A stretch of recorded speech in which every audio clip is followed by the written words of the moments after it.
Okay, good afternoon, everyone. Here at Touro, and those of you watching online, pleased to have you with us here. And it's a real honor and pleasure for me to welcome all of you. And on behalf of Touro Law School and the Jewish Law Institute, I would like to thank today's speaker, Kornreich, for taking time out of your very busy schedule to travel all the way here to New York and to spend the day with us and share your thoughts with us.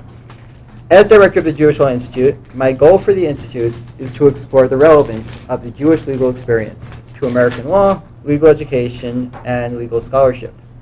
Toward that goal, the Institute offers a wide variety of programs, including courses in Jewish law, public lectures, conferences, and scholarly publications.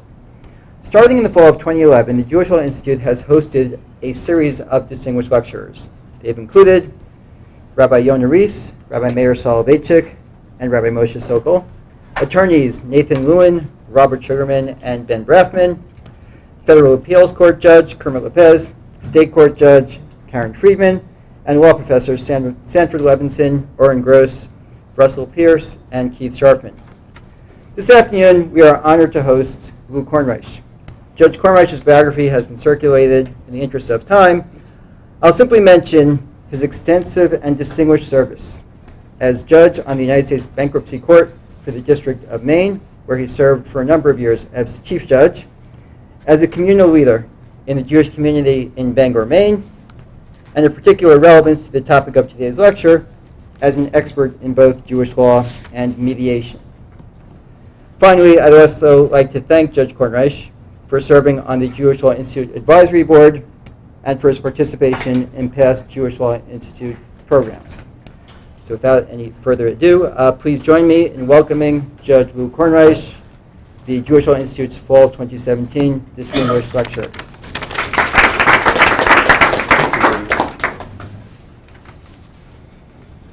Thank you, Sam, and thank you, all of you, for coming and taking time out of your busy schedule. I'd also like to thank Dean Harry Balin for his support and friendship, and introduce you to my wife Patty, who is my driver today and also my support. And I appreciate all of you very much. I would like to start out with a warning. This can be a traditional lecture, or we can make it a bit interactive. So if I ask a question, it's not a rhetorical question, and I'm hoping that you might volunteer an answer. And if you choose not to, I would understand that, but it's only fair, since you get to ask the questions all day long, maybe that you might like to supply someone else with an answer. I want to start with something that is really not part of my remarks, but it was very telling and can, well, lead into, be a good segue to what I would have to say this morning. Patty and I began our journey at Touro today in the Dean's Suite. And we sat down on the couch, and Patty looked up and said, "Oh, look at that painting of Tzedek Tirdof, which sits behind the guest couch in the Dean's office." And of course, in English, that means justice shall you do or pursue. And it occurred to me that that remark from the Tanakh, from what we call the Torah, from Deuteronomy, is maybe the most famous quote: justice, justice. So I thought I would ask all of you what that means. Can anybody volunteer what the double meaning of justice is in that context? Anybody like to hazard a guess? I'll take that as an I don't know. All right.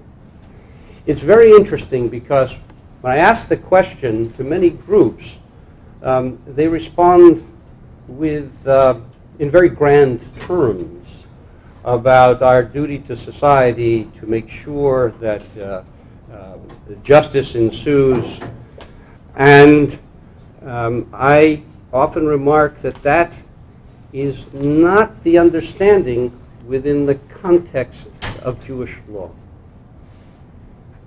Justice, justice, tzedek, tzedek, is discussed at length in the Gemara in the volume we call Sanhedrin. I can give you a citation, 32a, if you're interested. And it actually recites three meanings attached to the double use of the word tzedek. The first meaning is that a judge is required to apply extra emphasis in matters of fraud. Very specific. Another definition of the dual meaning of justice is that it encompasses both judgment and compromise, or as we would say in Hebrew, both din and pashara. And a third meaning of the double usage of justice, justice, is that parties should find the best possible court they can find, preferably one attached to an institute of advanced Jewish learning, a yeshiva. Now, none of these definitions are intuitive. They're all very technical. And in America, we think of justice, justice as meaning something very different. And I often say that during the Civil War, justice, justice meant something to the North. It meant the eradication of slavery and preserving the Union. But to those fighting for the Confederacy, it meant the preservation of slavery. Justice, justice. So the point I'm trying to make is that we have our own subjective notions of the meaning of biblical phrases, and yet in Jewish law we have very objective application of these words. So that's what came to mind by sitting on the couch up in Dean Balin's office before we started today. I might tell Yes. you that it was Dean Glickstein, my predecessor, who bought that seriograph and had it put up in the Dean's suite in the old building, and we moved it to the new building. And he was aware of everything that I just said when he hung that picture. Now, I mentioned it once in a speech when Dr. Bernard Lander of blessed memory was listening, and he ran up to me afterward and yelled at me in a loud voice that I had misquoted it because it's righteousness, righteousness, not justice, justice. Well, actually, that's So true, but he was offended by my the common English translation. As his way. The common English translation is justice, justice. You're correct. The more accurate translation from the Hebrew would be righteousness, righteousness. And we could spend all day, all semester figuring out what justice means and what righteousness means. So we'll leave it at that, and perhaps move into what I really would like to talk about this morning. The title, Truth and Reconciliation in Jewish Law and Civil Law. We're not here to talk about the post-apartheid South African commissions or the post-military Argentinian commissions called Truth and Reconciliation. That's not part of this lecture today. I want to talk about our understanding of truth. We had a terrible tragedy yesterday afternoon, not even 24 hours ago, in Lower Manhattan. And my understanding from news reports, and these things have a way of developing and contradicting themselves, but my understanding from current reports is that the perpetrator was a jihadist who identified with ISIS. I mention this incident first because our thoughts and prayers are with the victims and their families, but also because it is indicative of different meanings or definitions applied to truth. For this individual, I will presume, without any factual basis, but you will allow me to presume, his truth was that he was doing something which would please the Almighty, which would please God. He was eliminating heretics, if you will, from the face of the earth and advancing his cause of truth. Now, we're appalled by what he did, and we may be appalled by his doing it in the name of truth or justice or righteousness. But indeed, that's what happened. And this brings to mind the question of absolute truth and the question of values. Do we judge him by our values? Should he be judged by his values? And how can we have more than one truth? How can we have the truth that what he did was just? And how do we possess the truth that what he did was abhorrent? Give you another example. I spoke a few months ago during the crisis in Houston caused by the hurricane and the flooding. And I mentioned to people that just that morning I had seen, supplied by my wife, the cover of that week's Charlie Hebdo. You all remember Charlie Hebdo? The cover of Charlie Hebdo showed water covering the surface with raised Nazi salutes sticking out of the water and Nazi flags poking out of the water. And in French, the title was Dieu existe. God exists. The text was that the Nazis and neo-Nazis of Houston got their just desserts from the Almighty in the flood. Now let's talk about the truth of that statement. It's completely false. Anyone who follows politics would remember that Houston voted for Hillary, not for Trump. So the idea that the people that were suffering justly was a false representation of fact. For fun, I'm in the middle of reading a John Griffin novel. As lawyers, we really don't like to read lawyer novels, but sometimes they're an interesting digression from what we do. This one is called The Whistler. Has anybody read it? Early on, the investigator is chatting with a witness.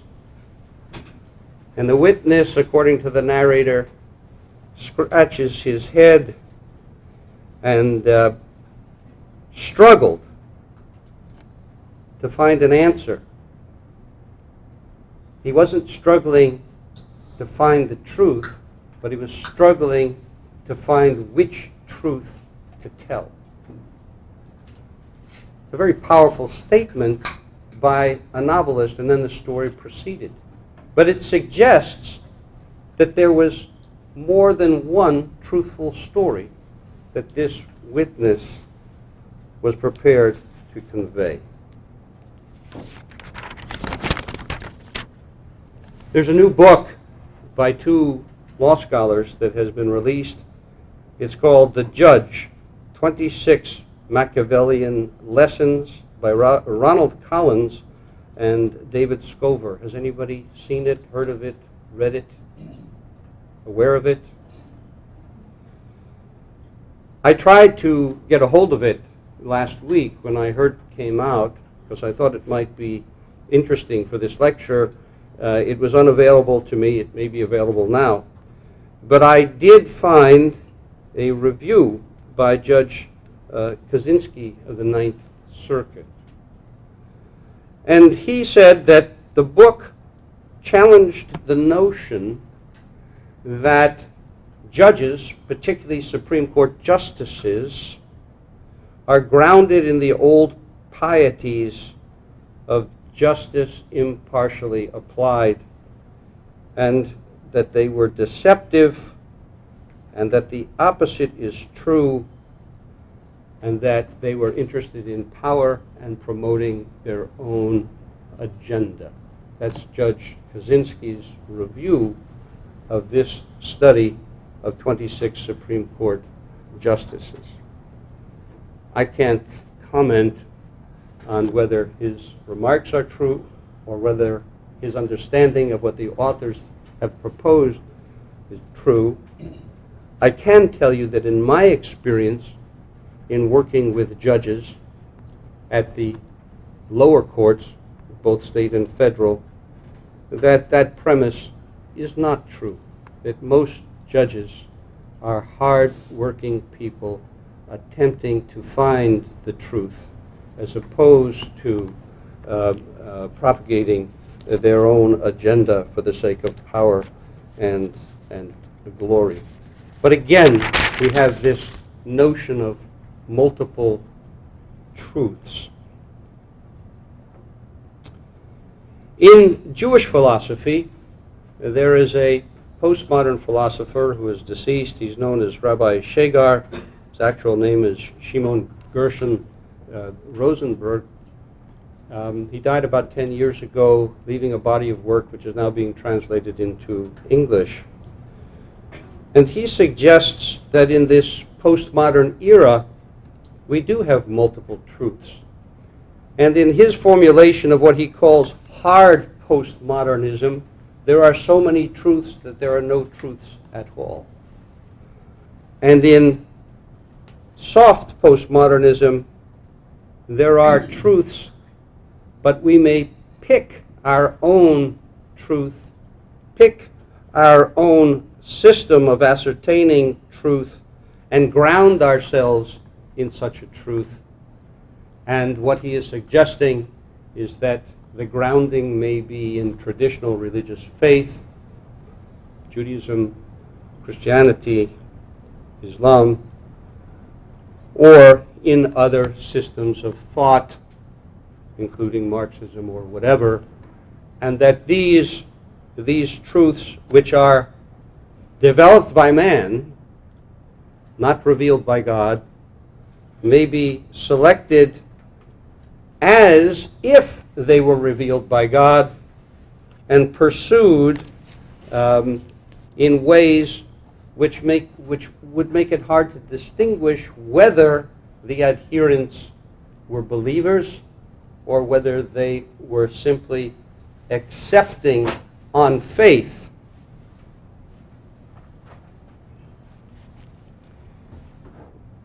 Notions that were developed by humans. There's another Jewish thinker, philosopher named Yoram Hazony. He writes in English and in Hebrew. He's based in Israel. And he suggests that the Hebrew Bible contains truths which should be taught on a par with Greek philosophy as a canon of Western culture and Western civilization. And he posits that the Bible is not part of the canon of Western civilization because its truths are rejected as superstitious myths. And he goes into the history suggesting that this was originally done by the church fathers who wanted to protect the New Testament from science and philosophy, so they emphasized this dichotomy. Later, you're all familiar with Kant and the distinction between the rational and the revealed. Later, it was the Academy that maintained this distinction and excluded biblical text from the Western canon as something different, something important, but not as foundational with respect to our society. And Harzoni suggests that this persists today and it should be altered, and that the Academy should begin to study biblical texts in the same way that we study the Greeks. Now, so much for truth. Is there an absolute truth? Are we seeking truth? Let me again pose a question to you. In the Academy, I assume that as academics, you believe you're pursuing truth. Is that an unfair or an unkind statement? So it is unfair and it is unkind. Which one? I don't know. Do you pursue truth? At least that's what we hope that we're doing, is pursuing truth. Clearly that's what lawyers and judges maintain that they're doing, is pursuing truth. But which truth are you pursuing? And it's a fair question that all of us should ask ourselves. It's a question that was often asked of me when I was on the bench, because I wore a kippah, I wore my yarmulke on the bench. And frequently people would say, mostly Jews I might add, does that mean you apply religious law in your rulings? And I would say no. And they would ask, well, do you impose Jewish values on people in your rulings? And I would say no. And they would ask, do you apply Jewish values to reaching your rulings and dispositions? And I would say yes. That may shock some of you, it may shock none of you. But I submit that all of us have backgrounds, whatever they may be, and we bring them to whatever we do. And that's why people ask us to do what we do, because we are grounded in ways that others find acceptable.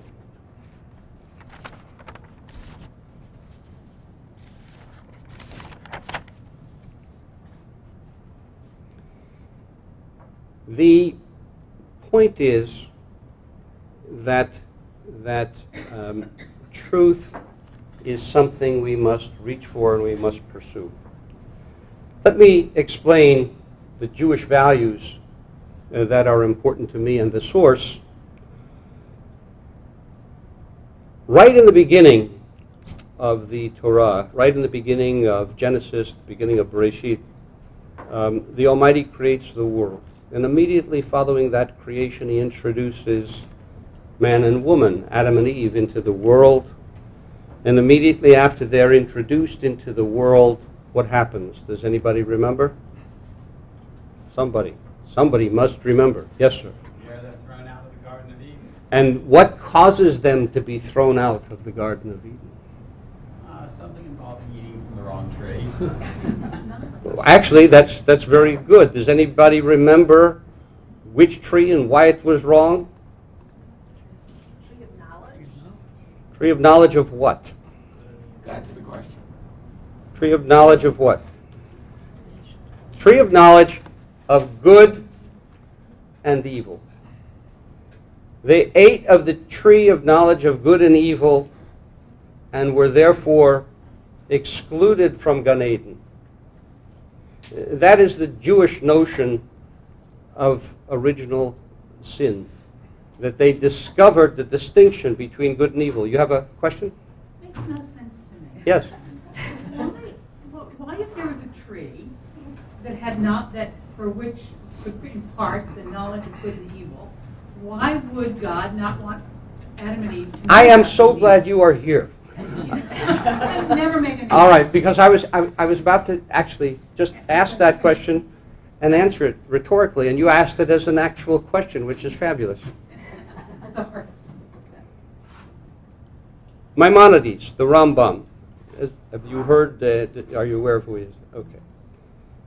He was by trade actually a physician. He was a great legal scholar. He wrote a treatise on medicine, which is still available today if you look for it in the library. He wrote a treatise on Jewish law, the Mishnah Torah, which is still consulted today, a code of Jewish law, and many, many other works, including something called Mor Nevuchim, which is his major philosophical work. In English, it is the Guide to the Perplexed. And in chapter 2, right at the beginning of the Guide to the Perplexed, what is your name, Professor? I'm sorry? Marianne. Marianne.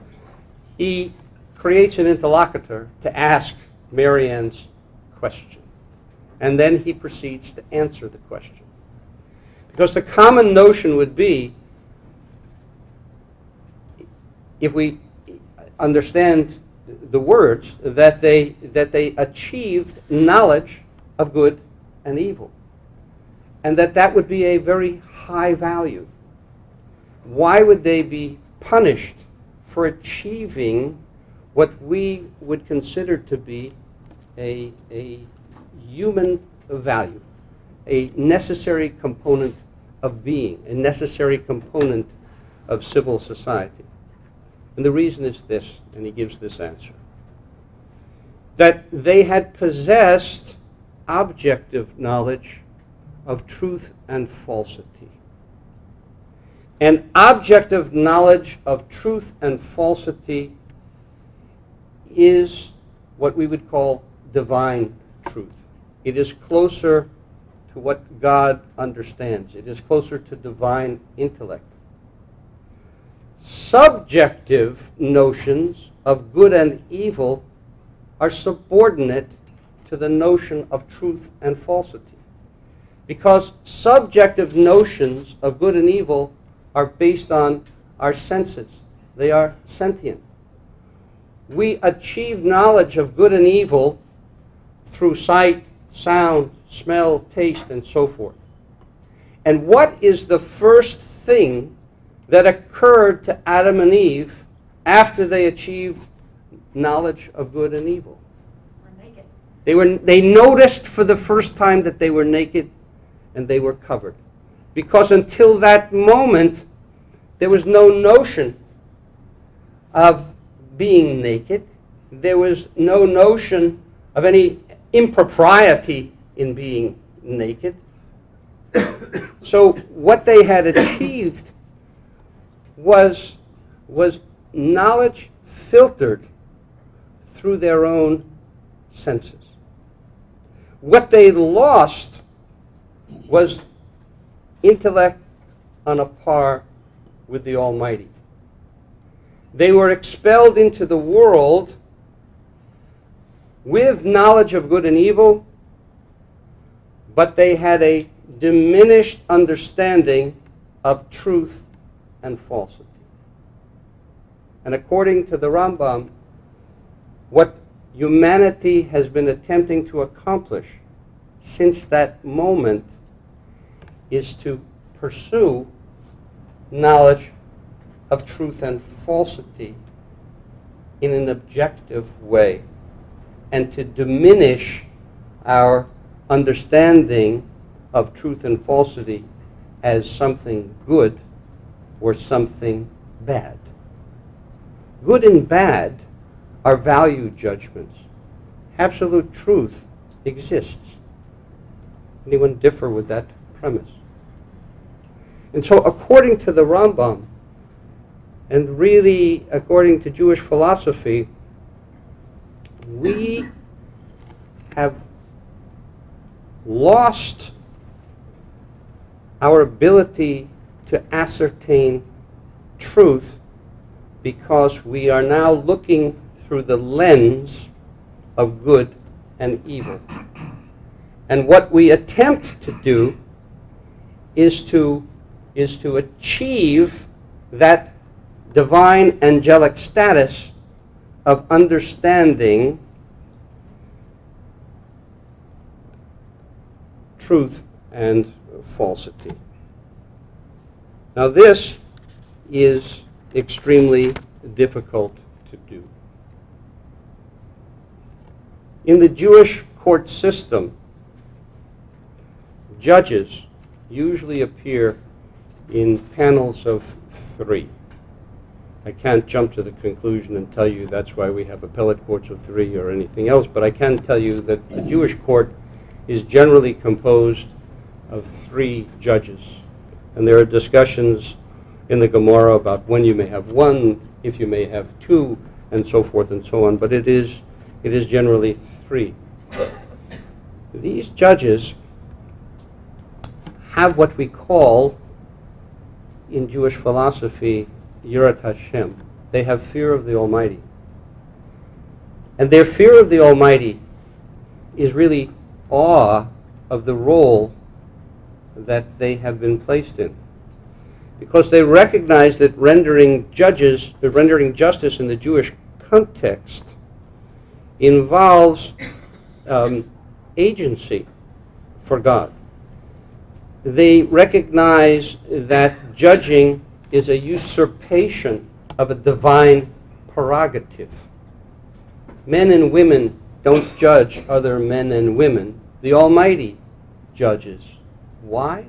Because the Almighty judges truth and falsity, and humans assess things more subjectively with good and evil. And so a Beit Din or Beis Din actually, if you will, shudders under the notion that they have this awesome responsibility and that it is difficult to attain the truth. So I ask you a question. Back to truth again. Is it attainable or is it aspirational? Truth. Yes? I teach that it is only aspirational. Thank you. I would agree. And so we aspire to find the truth. And we have to work at finding the truth. And it's an awesome responsibility that the court has. And I think this notion from the Jewish court has worked its way into the civil courts. And judges, when they put on a robe, have this sense of an awesome duty. It may not be fear of God. They may have no notice or comprehension of the Almighty, and that's fine. But there is still this notion of the awesomeness of the task.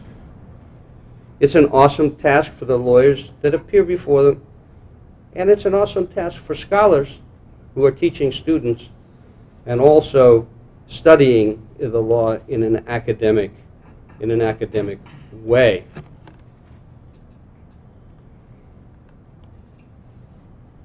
There is a tendency to diminish this idea of the pursuit of truth.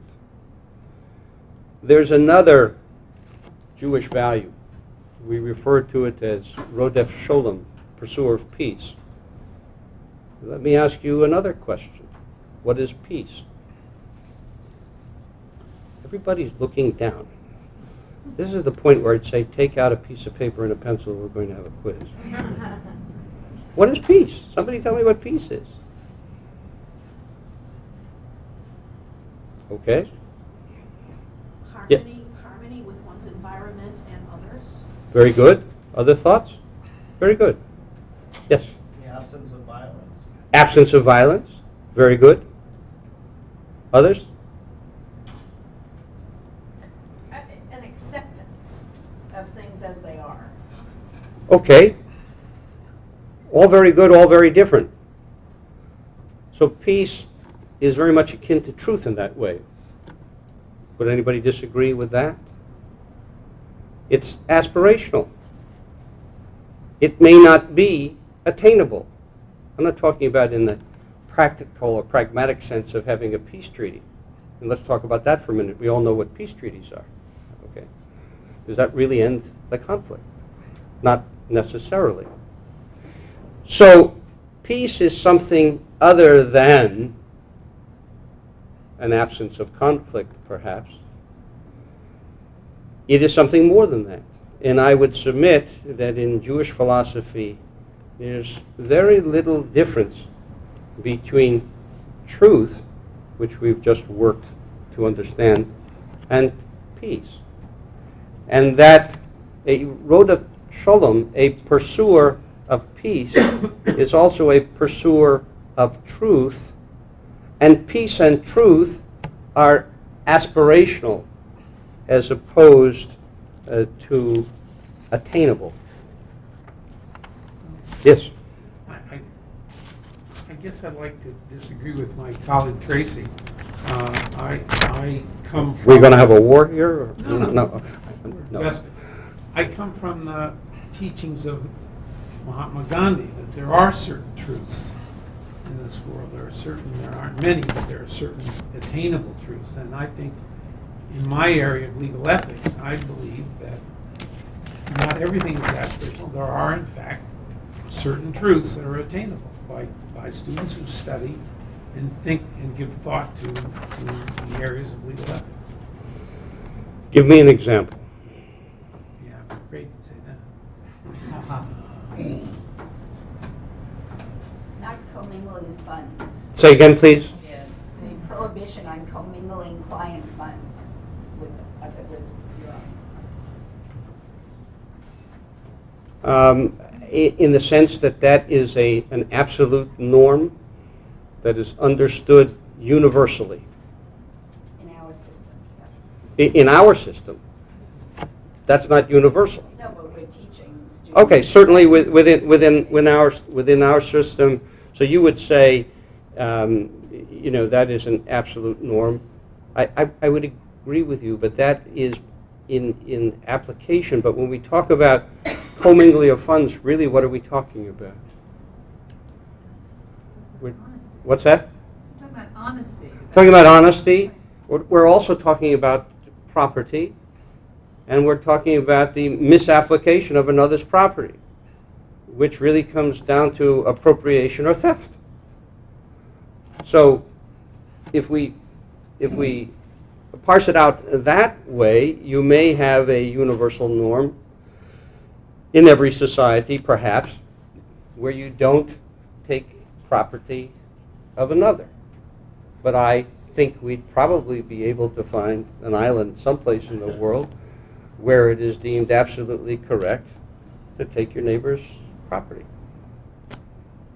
I don't know.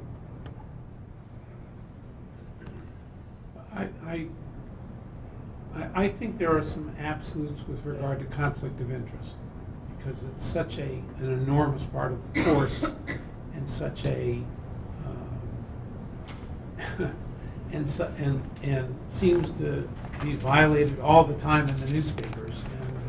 And Let's talk about that. I was a senior partner in a law firm before I went on the bench, and one of my duties, and others of you here may have experienced this duty in one way or another, it was to listen to lawyers who would come in and say, gee, I represent so-and-so, we've got this new case coming in, there may be a technical conflict here, but I think I found a way around it, and this is a really big case, and we're going to make $1 gazillion, and there's no way I'm giving it up.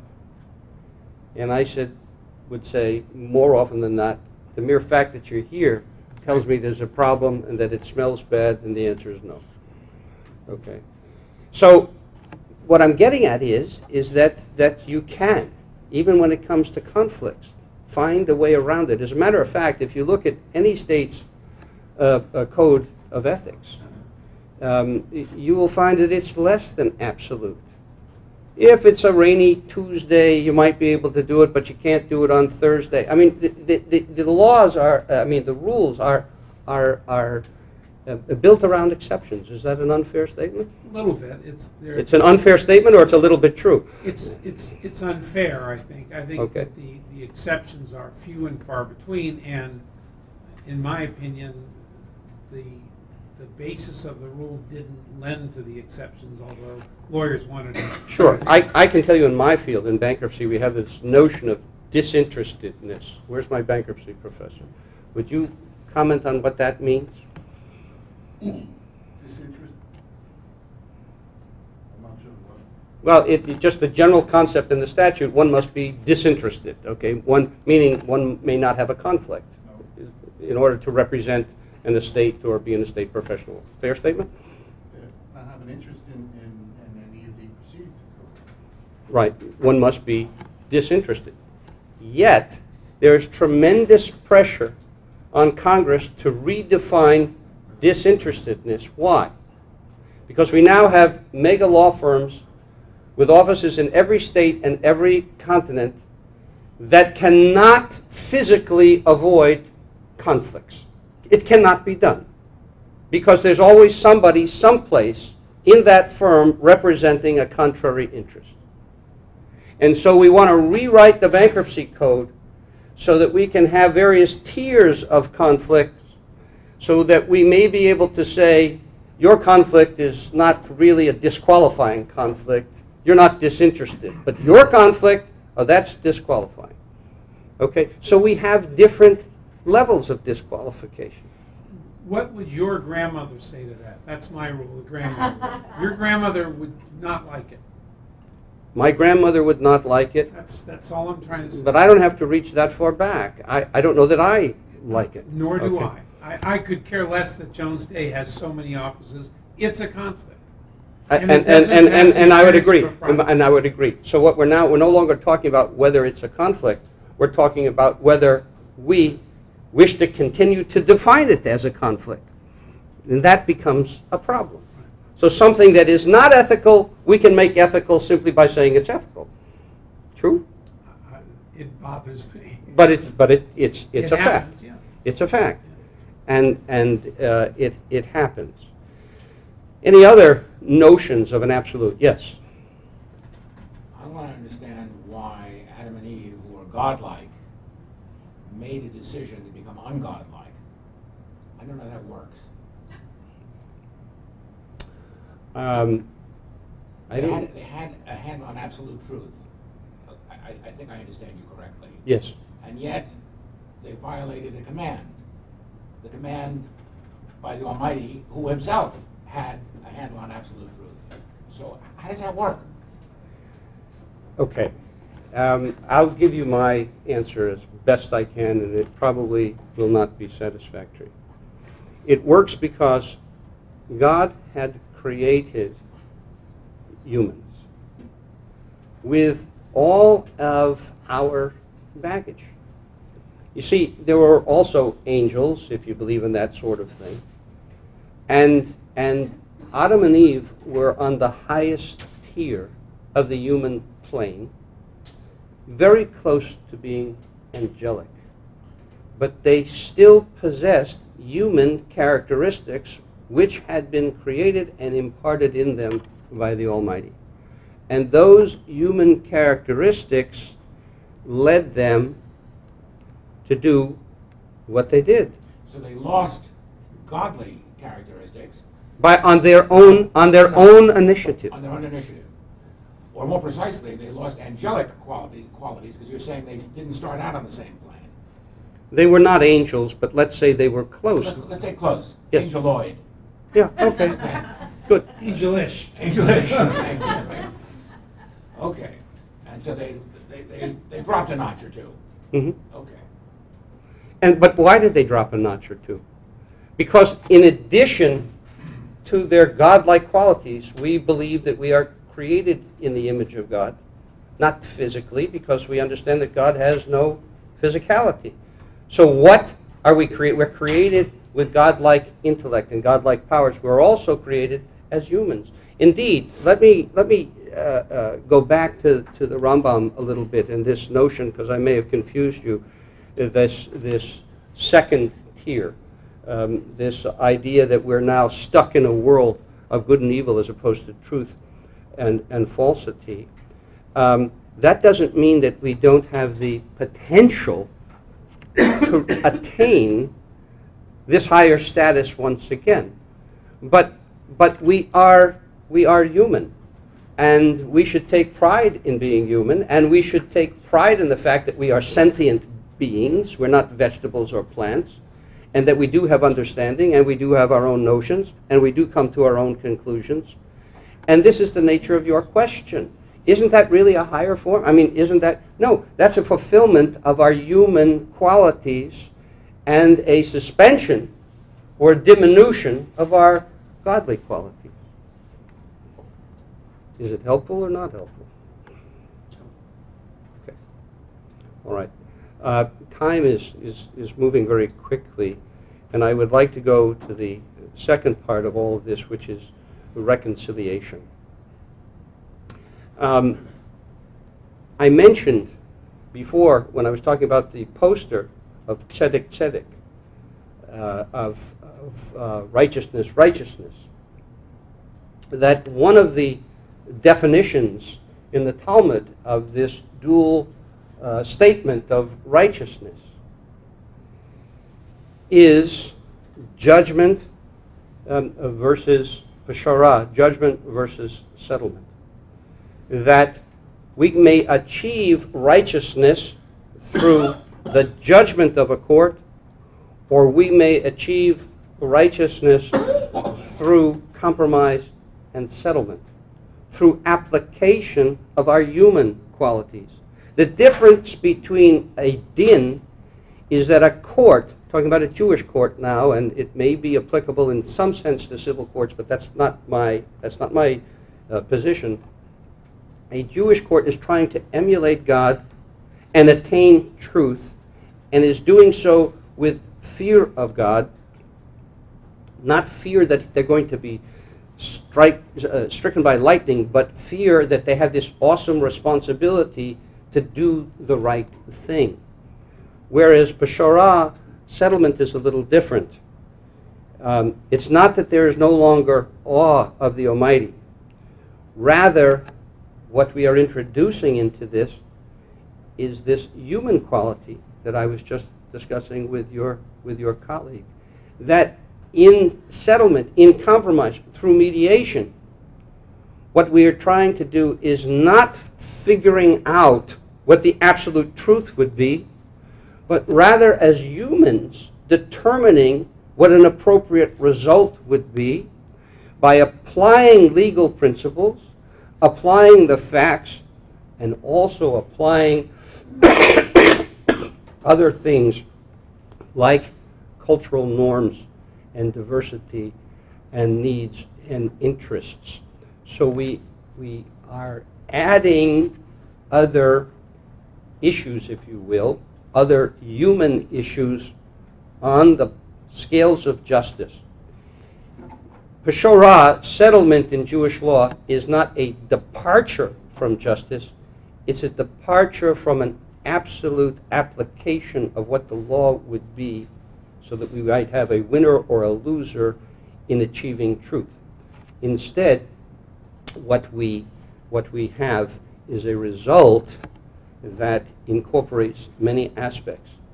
I recommend that you read Sam's paper on this subject, or I should say on a very close subject of understanding mercy and justice in the context of Jewish law. But he touches upon, by analogy, the understanding of peshara, the understanding of settlement and mediation in Jewish law, juxtaposed against absolute justice. And he quotes, and Sam, correct me if I'm wrong, Rabbi Joseph Soloveitchik, with a preference towards mediation and peshara and settlement, because it involves these human qualities.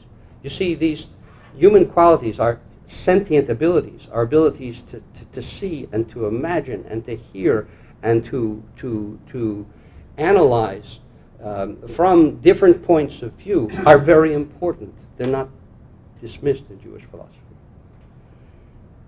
I will conclude, and we'll leave a few minutes for other questions, that mediation leads to what my friend Mark Muller, who just joined the board, the advisory board of the Jewish Law Institute, would say is empowerment.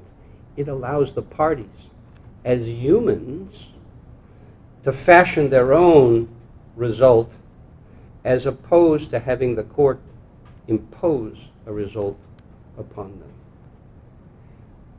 This is a very Jewish thing, because if we have fear of the Almighty, we have fear of divine judgment, we have fear of the usurpation of the divine prerogative for rendering judgment, and we feel more comfortable in our own realm. And that realm leads to settlement and compromise.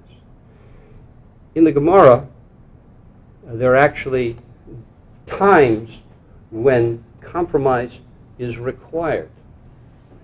And there are two examples that come to mind.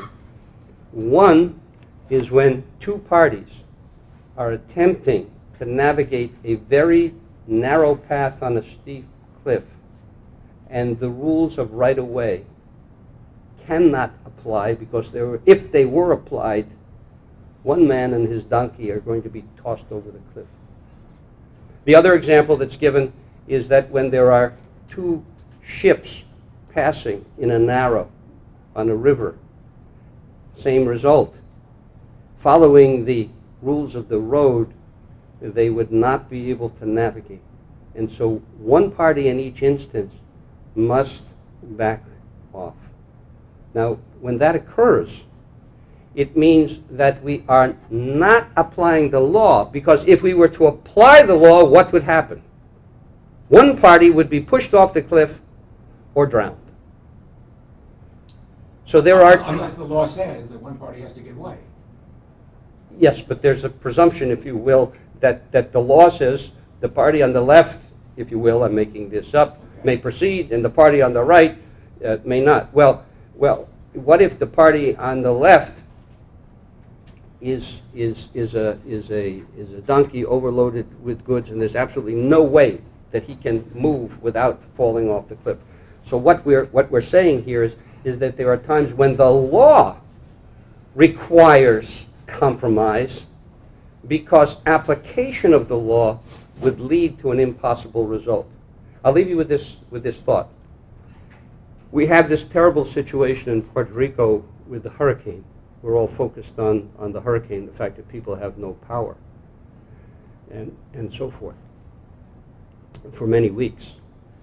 But the situation, the economic situation in Puerto Rico, which persists and was aggravated tenfold by the hurricane, was in existence before the hurricane.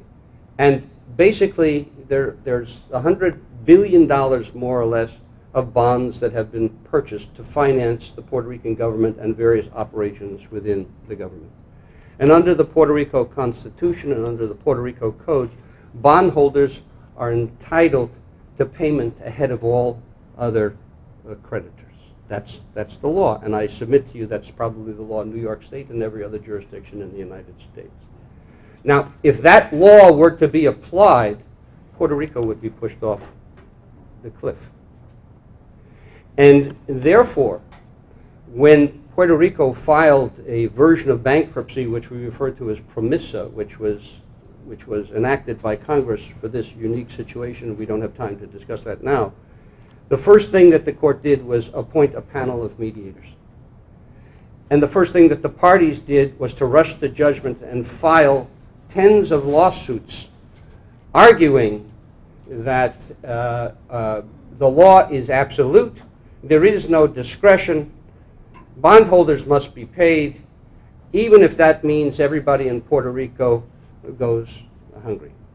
Now, it's not that the bondholders are cruel, because the bondholders also are little people who will lose their savings. The bondholders are also banks who will be forced out of business. The bondholders are also insurance companies who are insuring the banks. You see, there is, if you will, tzedek, there's righteousness on both sides. But the point is, there can be no din. There can be no justice. There's going to have to be compromise. With that, I'll conclude. Our hour is up, and I'll just take any questions that you may have.